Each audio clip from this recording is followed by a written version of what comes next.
și tu, rabdă inimă și tu, că vezi cum e timpul acum. Rabdă inimă și tace, rabdă inimă și tace, că pământul se întoarce.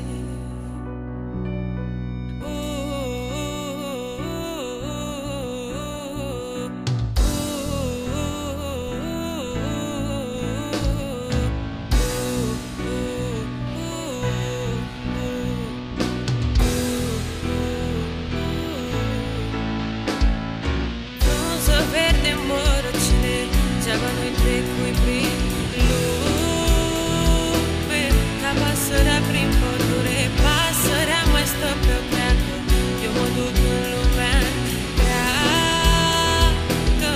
Eu mă duc sub carpați, mi-am luat la țară ca să tată. Nu stau după pensie și nu o să stau vreodată. O să o decorez exact cum se făcea la țară, din dimineață până seară. O să învăț agricultura ca Monico din Ioară. O să învăț agricultura ca să fac reforma agrară. O să dau la animale de mâncare și în pauză. O să fac un beat de rap pentru cauză. Pune mâna sus dacă-ți place folclor. Încă una dacă ți-ai găsit rolul. Trăiește clipa, nu uita viitorul. Dacă par vorbe goale, tu ești următorul.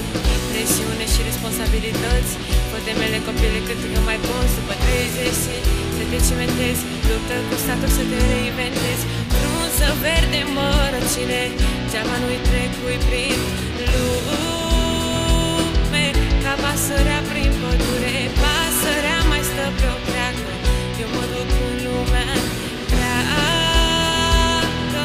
Eu mă duc.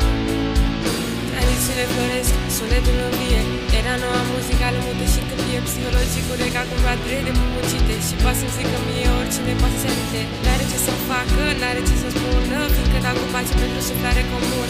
Știu că o să muncesc și că o să beau zică de prună. N-au nimic o mie cât le sună, familie mea 1000 de gânduri de rânduri. Dacă n-are timp, ți le scrie printre funduri și le cântăm, ne dansăm meseria.